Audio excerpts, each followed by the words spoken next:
तर माझं नाव सिद्धार्थ भास्कर गायकवाड. त्यांनी समजवलं की हे काय हिपहॉप काय, याला काय बोलतात, आम्ही काय, आमच्याकडे सोर्सेस नाहीत पण आमच्याकडे आर्ट आहे, कला आहे, पॅशन आहे. खांद्यावर बसून बघायचं मी, ते सांगायचे की महापुरुष कोण आहे. मला जेवढं माहिती मी सांगतो. दोन बाजू असतात, एक पर्सनल लाईफ असते, एक आर्टिस्ट लाईफ असते. आता आपण कोणाचं ओपिनियन चेंज नाही करू शकत जाऊन की भाई तो असं बोल. प्रयत्न तर आमचा पण चालू आहे, तुझा पण चालू आहे, तुझ्या माध्यमातून अजून खूप चांगले आर्टिस्ट आहेत, त्यांचा पण चालू आहे प्रयत्न की हे नाही करायचंय. मला सगळं कळतं इथं कोण कोण जळतं, कोण आहे सोबत आणि कोण आहे पळतं, कोण आहे आपलं आणि कोण आहे भलतं, पण माझी हसल नाही जाणार व्यर्थ. त्या मानसा मी तुझे असे गीत गावे, असे गीत गावे की तुझे हित व्हावे. खरं तर वामनदादा कर्डकांच्या या ओळी मनाला आजही मंत्रमुक्त करतात. नमस्कार, मी अनिकेत. ठळक वार्ताच्या या खास पॉडकास्टमध्ये आपल्या सर्वांचे स्वागत आहे. आज माझ्यासोबत एक असा कलाकार आहे ज्यांनी मराठी हिपहॉपचा सीन जो आहे तो फक्त उल्हासनगर नाही, महाराष्ट्र नाही, तर देशा पलीकडे नेऊन ठेवलाय. हो, मी बोलतोय एका अशा मराठमोळा रॅपर बद्दल ज्याने मागील काही वर्षामध्ये मराठी हिपहॉपला जे आहे ते एका दर्जेदार भूमिकेवरती पाहायला मिळतोय. आपल्यासोबत असणारे 3 स्टार सिक्स तो थेट उल्हासनगरमधून आलाय. एकंदरीतच त्याचा हा प्रवास कसा आहे, त्याचं मराठी हिपहॉप बद्दल असलेलं प्रेम कशा प्रकारे असणार आहे आणि येणाऱ्या काळामध्ये काय नेमका तो ब्लास्ट करणार आहे याच विषयी थेट सरळ उल्हासनगरमधून आपल्यासोबत आहे 3 स्टार सिक्स. सिद्धार्थ, कसा आहेस ब्रो तू? मी मस्त, तू कसं आहेस? मस्त. कसं वाटतंय फर्स्ट ऑफ ऑल तुला या पॉडकास्टमध्ये येऊन? मला तर खूप म्हणजे माझा करिअर मधला फर्स्ट पॉडकास्ट आहे तो. मी थोडा नर्वस आहे आणि तू आहे सोबत तर तू सांभाळून घेशील मला. नक्कीच नक्कीच. तर फर्स्ट ऑफ ऑल तू भाई पॉडकास्टला आलायस आणि तुझा रॅप झाला नाही तर मजा येणार नाही. स्टार्टिंग आपण तुझ्या रॅपनेच करूयात. जो तुझा फेवरेट असेल, जो वन ऑफ द बेस्ट असेल. मी बोललो उल्हासनगरचा सीन ज्या गाण्यामुळे असं लोप झाला, ते गाणं माझा विषय हाड. पिनकोड माझा 421-005. मनातल्या भावना मी व्यक्त करतो आज. जन्मतारीख माझी भावा 1/4/2000. मराठी मुलगा मी, हिपहॉप मेरा पहिला प्यार. हिपहॉप कल्चर मध्ये राहून रॅप केला, जो पण वार केला कधी खाली नाही गेला. क्या बात आहे. Super super super. तर रॅप मध्ये तर तू सीनला चेंज केलेलाच आहे, पण तुझं नाव नेमकं काय आणि स्टेज नेम नेमकं हे 3 स्टार सिक्स कसं पडलं ते खूप दिवसानंतर कोणीतरी प्रश्न विचारला आणि हा सांगायचा एक मौका पण भेटलाय. तसं तर माझं नाव सिद्धार्थ भास्कर गायकवाड असं आहे आणि स्टेज नेम आहे माझं 3 स्टार सीड. आता जसं आपण बघायला गेलो की लहानपणापासून आपण म्हणजे मी डान्स करत आलो, माझा क्रू होता. मी 2012, 13, 14 पर्यंत इन्क्रेडिबल, जसं तुम्ही त्या ग्रुपमध्ये होते तिथपर्यंत केलं मी. 2012, 13, 14, मग 14, 15, 16, 17, 18 असं मी आलो 3 स्टार ग्रुपमध्ये. 3 स्टार ग्रुप एक हा ग्रुप आहे, क्रू आहे डान्सचा. त्यात सगळे डान्सर आहेत, बीट बॉक्सिंग आहे, रॅप करतात. त्यामध्ये मी एक स्वतः आहे. तर तिथून आम्ही असं नाव अडॉप्ट केलं की आपल्या नावाच्या मागे हे लावायचं 3 स्टार 3 स्टार. कारण म्हणजे तुझ्या क्रू मधून येत होता तिथं तुला असं वाटलं कुठेतरी रिप्रेझेंट त्यांना. Yes yes yes yes. आधीपासूनच आपल्यामध्ये असं होतं की काहीतरी करून फक्त अर्थ नाही, येस, काहीतरी प्रतिनिधित्व पाहिजे कोणत्या तरी गोष्टीचं. तर आम्ही विचार केला की उल्हासनगरचं प्रतिनिधित्व करू, महाराष्ट्राचं करू, असं आम्ही करत गेलो आणि ते नाव सोबतच घेऊन आज इथपर्यंत. पुढचा प्रश्न माझा तुला असा असेल की हिपहॉप सोबत तुला कधी प्रेम झालं, कधी असं वाटलं की हिपहॉप किंवा रॅपिंग मध्ये आपण आलं पाहिजे आणि का असं वाटलं? पहिल्यांदा तर माझा याच्यात काही संबंध नव्हता. मी राहायचो 5 नंबरमध्ये, तर माझा भाऊ, मोठा भाऊ, तो करायचा डान्स वगैरे आणि तो जायचा, मी त्याच्या मागे लागायचो की मला पण यायचं. आणि मी असेल की 5वी 6वीत असेल तेव्हा मी मागे लागायचो, मला यायचं आणि त्याने तर दिलं सोडून आणि मला टाकलं यायचं. मग तसं मी आलो या प्रवासामध्ये, त्याने दिलं सोडून. तो आता स्ट्रीट म्युझिक करतो, लोकगीत करतो आणि मी त्यामधून आलो. यात तसं एरियामध्ये आपल्या हळद वगैरे होते, डीजे वगैरे लावतो, तर मग आपण जातो की लहान लहान पोरं सगळे ग्रुप बनतो, करतात असं. मग त्या आठवणी अजून पण आहेत. ते गाणे बोलले आलू चॅट आलं, बेबो बेबो, आम्ही डान्स करतो. हा, आणि तेव्हा स्टील सोशल मीडिया नव्हतं, बघायला भेटत नव्हतं कुठं की काय हे कुठून बघायला, याला काय बोलतात, काय नाव पण नव्हतं माहिती. मग तसं आम्ही चालू केलं, तिथून माझा प्रवास चालू झाला. मग मी Akshay Shinde, big shout out to Akshay Shinde, त्यांनी मला समजवलं की त्यांनी समजवलं की हे काय हिपहॉप काय, याला काय बोलतात, नाव काय, कुठून आलं, हे सगळं मला तिथून मिळालं. मग मी तो वारसा घेऊन पुढे चालतो आतापर्यंत. क्या बात. हिपहॉप बद्दल मला असं वाटतं की खूप संभ्रम आहे लोकांमध्ये, प्रत्येकामध्ये. तुझ्या मते हिपहॉपची डेफिनेशन काय? हिपहॉप म्हणजे नेमकं काय? हिपहॉप म्हणजे भाई, हिपहॉप म्हणजे क्रांती आहे. एक फ्रीडम ऑफ स्पीच आहे हिपहॉप असं बघायला गेलं तर आपल्या इथं समजणार नाही कोणाला बिकॉज द वेस्ट आहे आपल्याला Yes. समजणार नाही त्याशी. पण फ्रीडम ऑफ स्पीच आहे, तुझी स्टोरी टेलिंग करू शकतो तू त्यातून. मेन तर ते झालेलं की ब्रो क्रांती त्यांना म्हणजे त्यांच्याकडे फ्रीडमच नव्हतं बाहेर वेस्टला. तर मग ते त्यातून सांगत होते की आम्ही कुठून आलोय, काय होतं आमच्यावर, काय अत्याचार होतोय, बरोबर. कशाचं प्रतिनिधित्व करतोय आम्ही. तर आपल्या इथं कसं जात धर्म दलित हे वगैरे Yes. मागासवर्गीय, तर त्यांच्या इथं ब्लॅक अँड व्हाईट असं होतं. बरोबर. तर त्या तिथून चालू झालं, त्यांना पार्टीमध्ये घेत नव्हते. हा, तिथे रॅसिझम भरपूर येस होता. खूप बरोबर. होतं. मग तिथून ते चालू झालं की मग आपल्या इथे आलं. आपल्या इथं काय मग दारू गाडी हे आलं सगळं फक्त रॅपमध्ये. पण रिअल रॅपचा मिनिंग काय, रिदम अँड पोएट्री ते आलंच नाही भाई.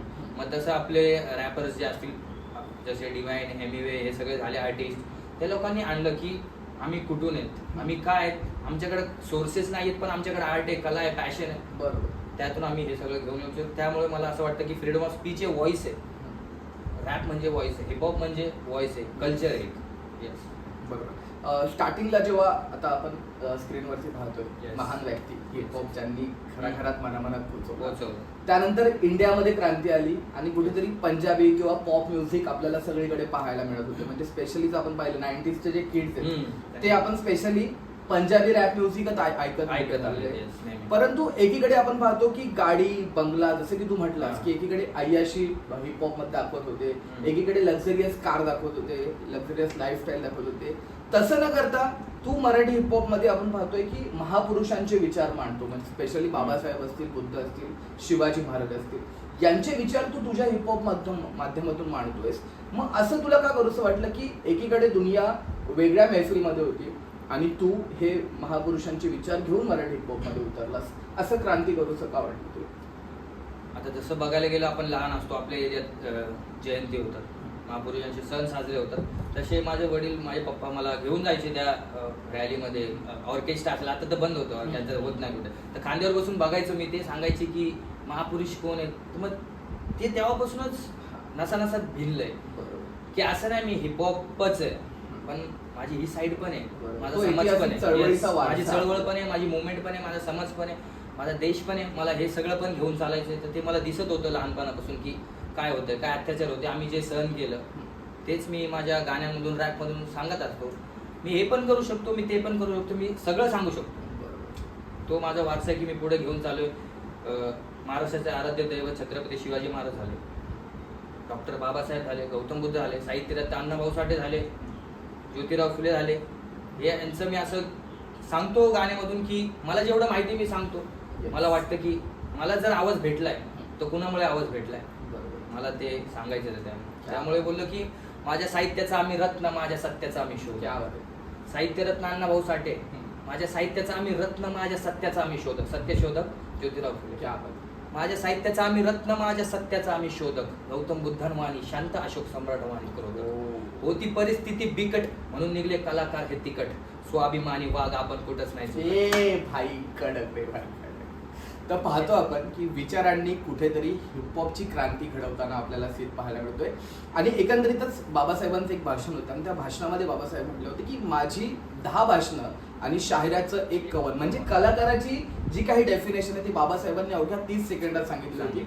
आणि तीच विचार, तीच क्रांतीचे विचार पुढे आपल्याला सिद्धार्थ पाहायला मिळतोय.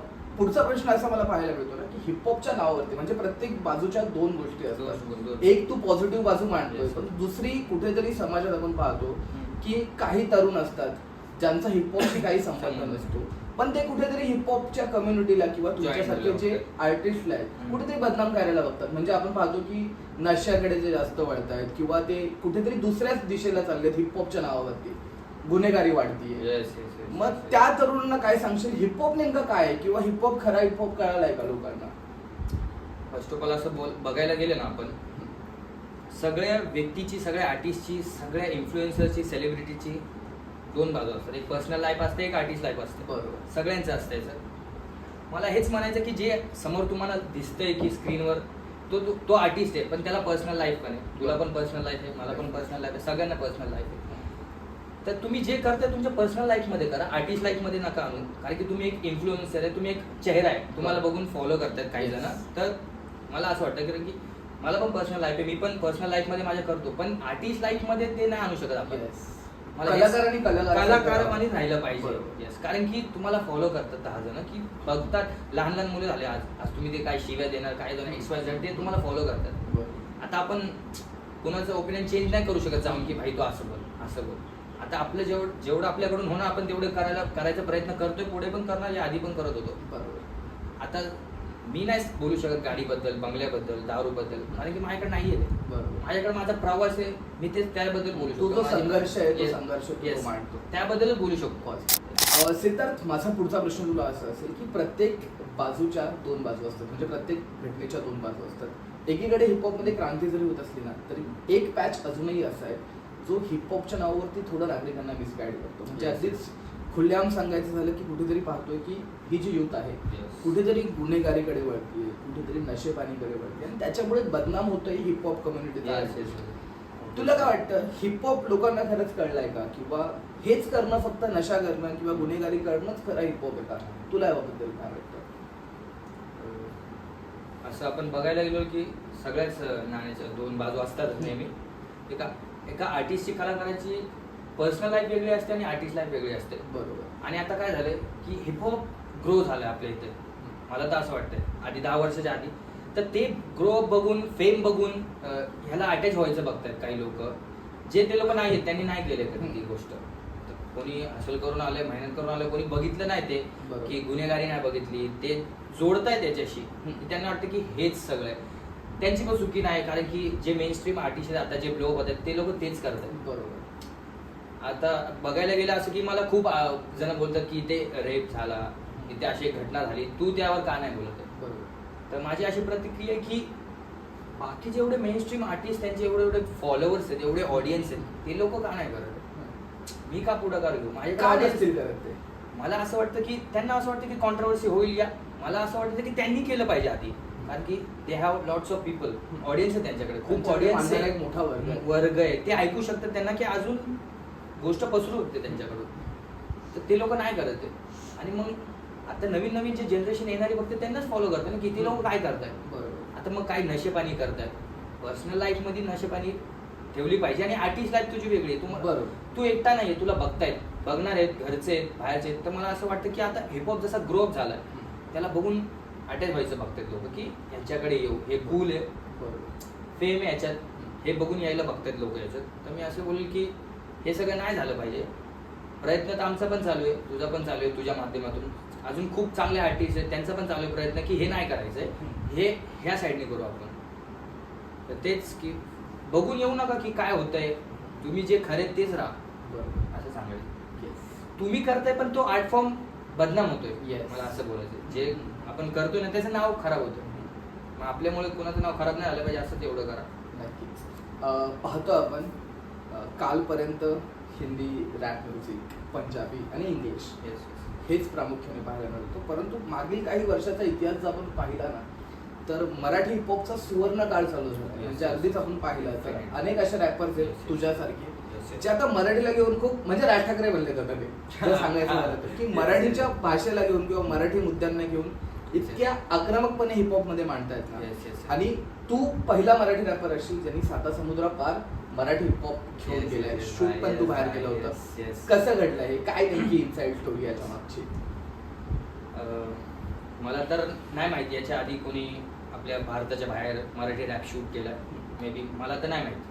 तर मला असं वाटतं की पहिला मराठी रॅप आहे जो मी आपल्या देशाच्या बाहेर शूट केला. हे कधी केलं होतं तू? साधारण 2024. येस 2024. तसं माझा क्रू आहे, डेमोलेशन क्रू, मी आता त्या क्रूमध्ये.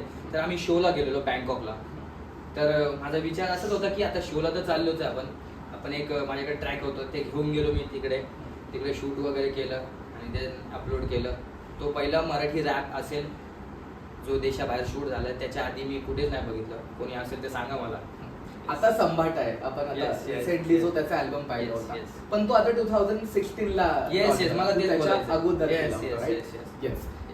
पुढचा प्रश्न मला असा तुला विचारायचा की अनेक कलाकार आहेत जे आज चांगल्या पद्धतीने आपले मत मांडतायत, पण त्यांना कुठेतरी व्यासपीठ मिळत नाही, त्यांना कुठेतरी प्लॅटफॉर्म मिळत नाही, आणि त्यामुळे कुठेतरी त्यांचं जे 16 बोलले तुम्ही, ऍक्च्युअली 26 26 बोलायचं होतं. ओके.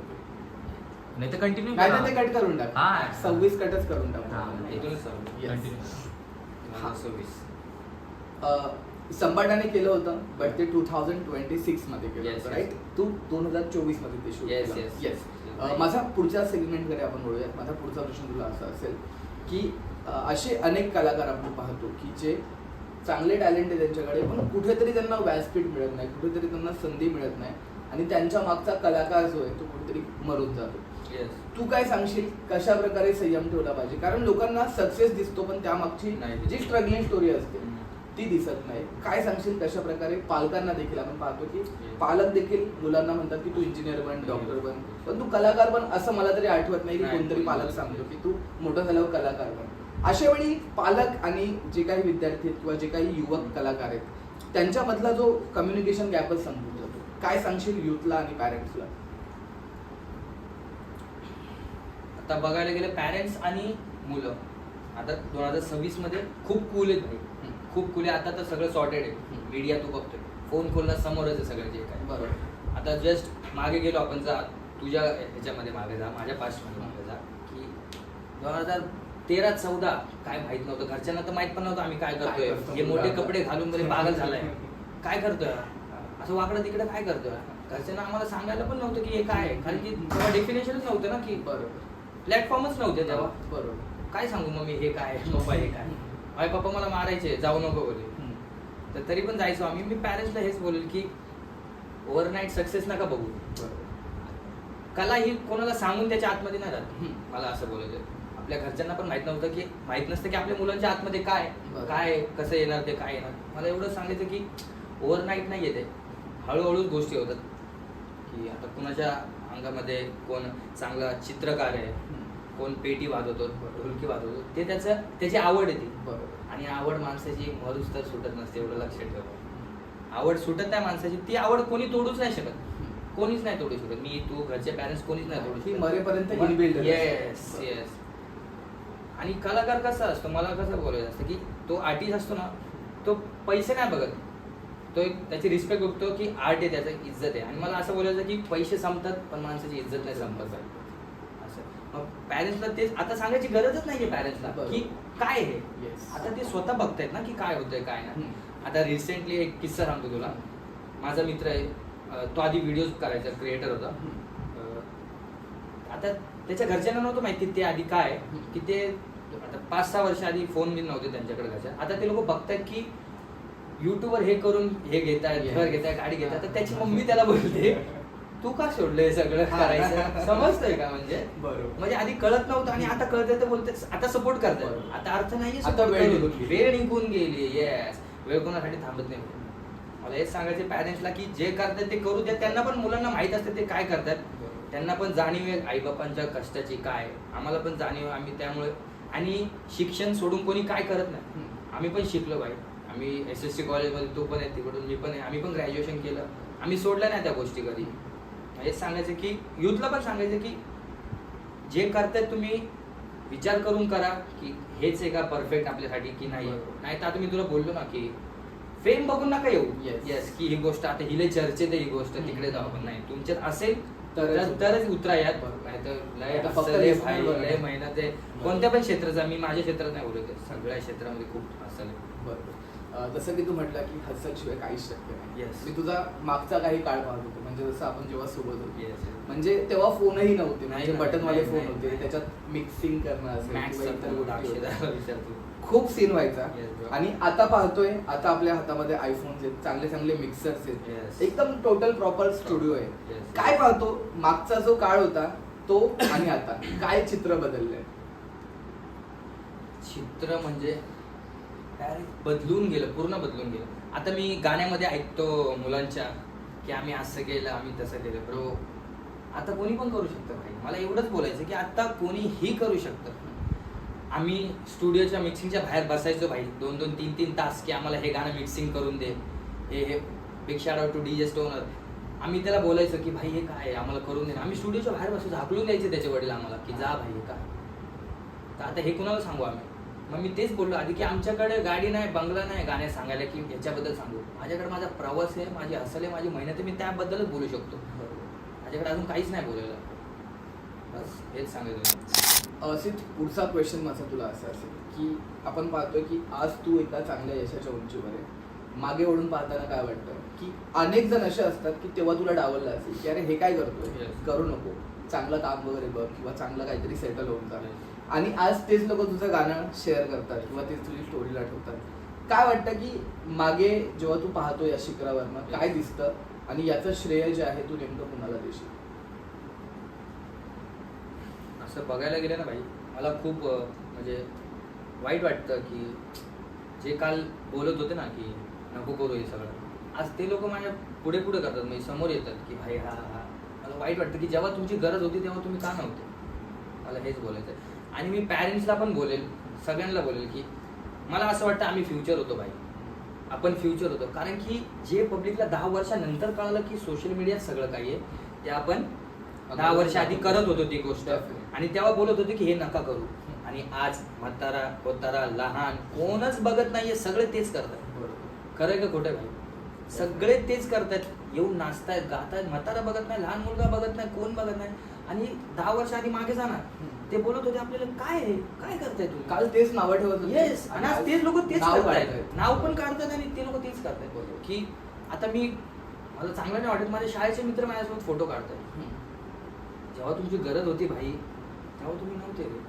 आता तुम्ही फोटो का काढता? आणि एक रिसेंटली मला सांगू इच्छितो की डेमोलेशन क्रूमध्ये मी आता आहे. तर Dadasaheb Phalke international film festival award आता रिसेंटली आम्हाला प्रदान झाला. आम्ही गेलेलो तिकडे. माझ्यासाठी एवढी मोठी गोष्ट नाही, म्हणजे याच्या पुढे काहीच नाही नाही, सगळे अवॉर्ड फी काहीच नाहीये ना भाई, याच्या पुढे काहीच नाहीये. कारण की रफ्तारला पण हे अवॉर्ड प्रदान झाले, तो बोललाच होता एका ट्रॅकमध्ये, गाण्यामध्ये. तो मी एवढा ब्लेस फील करतो ना की भाई मी मागे बघतो ना यार, काय होतं यार, हे काही काय म्हणजे जादू होते वाटतं. कारण की एक्सपेक्ट नव्हतं केलं ना आपण कधी की हे काय होतं. आपण दादासाहेब फाळके इंटरनॅशनल, ज्या माणसाने चित्रपट सृष्टी निर्माण केली, त्याच्या नावाने अवॉर्ड आपल्याला अवॉर्ड सन्मान करतायत, म्हणजे खूप मोठी गोष्ट आहे. मी त्या ग्रुपचा पार्ट असणं, त्या अवॉर्डचा पार्ट असणं माझ्यासाठी खूप मोठी गोष्ट आहे ही. आणि मागे वळून बघतो तर माझे आई वडील बघतायत मला की मी ते अवॉर्ड घेतोय, माझा क्रू. काय भावना होती जेव्हा घरच्यांची, जेव्हा तुला तो अवॉर्ड भेटला? माझ्या अख्ख्या फॅमिलीमध्ये, बॅकग्राऊंडमध्ये ना कोणी आर्टिस्ट आहे, ना काही आहे, ना त्यांना कधी ते प्रदान झालं, ना मे बी वाटते मला पुढे कधी कुणाला होणार. कारण की इट्स नॉट इझी भाई, हे इझी नाही आहे. Dadasaheb international film festival award is big movement भाई, बिग मुवमेंट. आयुष्य जातं लोकांचं. येस भाई, येस, आयुष्य जातं भाई, आयुष्य जातं. मागे वळून बघतो, घरच्यांना खूप प्राऊड होतं भाई. भाई घरी येतात लोक फोटो काढायला. मी बडाई नाही करणार, माझ्यासोबत जे झाले मी ते बघितले भाई. मग मला असं रडायला येतं भाई कधी कधी की यार काय हे यार, म्हणजे मी कुठून चालू केलेलं काय. थोडा भावनिक झालाय. पुढचा प्रश्न मला तुला आता शेवटच्या सेकंडमध्ये येतो आपण, की अनेक असे युथ आहेत जे आता तुला फॉलो करतायत किंवा तुझ्या रॅप म्युझिकला ते खूप पसंत करत आहेत. त्यांना काय सांगशील, किती संयम या ठिकाणी ठेवला पाहिजे आणि कशा प्रकारे आपलं पुढचं आयुष्य हिपहॉपच्या माध्यमातून जे हिपहॉप आर्टिस्ट आहेत नवीन त्यांना तू काय संदेश देतो? पहिल्यांदा तर मी असं बोलेल की कोणत्या गोष्टीवर नाही एक्सपेक्टेशन ठेवू नका कोणत्या गोष्टीपासून. जेव्हा तू चालू केलं या मी चालू केलं, आपल्याला माहित होतं की याच्याने पैसे येतात, की याच्याने नाव होतं, आपण आवड म्हणून चालू केलेलं आहे. येस, आवड म्हणून करा. ते तुमचं पॅशन कधी तुमच्यात बदलेल या तुम्हाला त्यातून काय मिळेल तुम्हाला काय त्याची कल्पनाच नाहीये. कलेकडून काही अपेक्षा नाही ठेवली पाहिजे. बरोबर. कारण की ती तुझ्यात आहे तीच खूप मोठी गोष्ट आहे. बरोबर. की संयम तर माणसात संयम तर पाहिजे. संयम नसेल, पेशन्स. माझ्या नावामध्ये सिद्धार्थ म्हणून ठेवतो मी पीस. सिद्धार्थ गौतम बुद्ध भाई, पीस सगळ्यात मोठी गोष्ट पीस आहे भाई. शांतता, तुला संयम ठेवायचं ते त्या गोष्टीसाठी. आणि वेळेनुसार सगळं होतं. मला असं वाटतं वेळ ही माणसाला सांगून टाकते की कोण कसा आहे कोण काय. याचं संयम भाई. तर हा होता सिद्धार्थ उर्फ 3 स्टार सिद्ध. खरं तर उल्हासनगरच्या छोट्याशा भागातून एक मुलगा उठतो आणि मराठी हिपहॉपला जगाच्या 7 समुद्रापार घेऊन जातो. अशी ही सिद्धार्थ उर्फ AKA 3 स्टार सिद्धची ही पूर्ण जीवन प्रवास होता.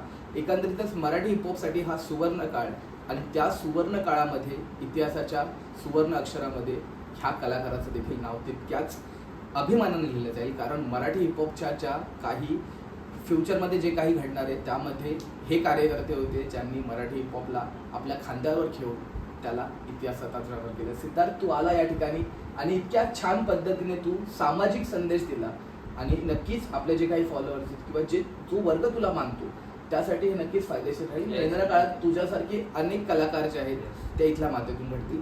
तू आलास त्याबद्दल तुझे खूप खूप धन्यवाद आणि पुढच्या तुझ्या वाटचालीसाठी तुला खूप साऱ्या शुभेच्छा. काय बोलशील जाता जाता? मला इथं बोलवल्याबद्दल म्हणजे खूप मी स्वाभिमानी अभिमानी असं वाटतो मला की इथे आलो, तुम्ही मला इन्व्हाइट केलं आणि खूप चांगलं वाटतं की एका कलाकारासाठी अजून काय पाहिजे की यार हे सगळं होतंय आपल्यासोबत. तर खूप ग्रेटफुल आहे मी या गोष्टीसाठी आणि भावनिक सुद्धा थोडा काय बोलता येत नाही मला. शब्द नाही. धन्यवाद, थँक्यू सो मच. नक्कीच. तर 3 स्टार सिंग हा त्याचा युट्यूब चॅनल आहे. जर तुम्ही त्याच्या चॅनलला गेला नसाल तर आत्ताच जा, लाईक शेअर सबस्क्राईब करायला विसरू नका आणि तुम्हाला हा एपिसोड कसा वाटला हे आम्हाला कमेंटच्या माध्यमातून नक्कीच कळवा. तुर्तास धन्यवाद.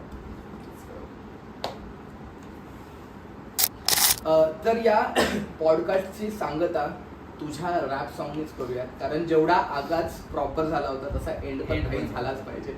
तर जाता जाता 2 शब्द रॅपिंगच्या माध्यमातून. येस, मी बोलेल की 1-2 नाही झाले 15 वर्ष तेव्हापासून चालू माझा हा संघर्ष. मला पाडायचं सोड पहिले करणार स्पर्श, माझा घे आदर्श तुझा होईल उत्कर्ष.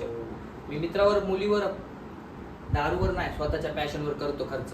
नाही वरचं खालचं नाही याचं त्याचं, मी गाण्यात नाही बोलत मला टेन्शन घरचं. मला सगळं कळतं इथं कोण कोण जळतं, कोण आहे सोबत आणि कोण आहे पळतं, कोण आहे आपलं आणि कोण आहे भलतं, पण माझी हसल नाही जाणार व्यर्थ. क्या बात आहे, क्या बात आहे.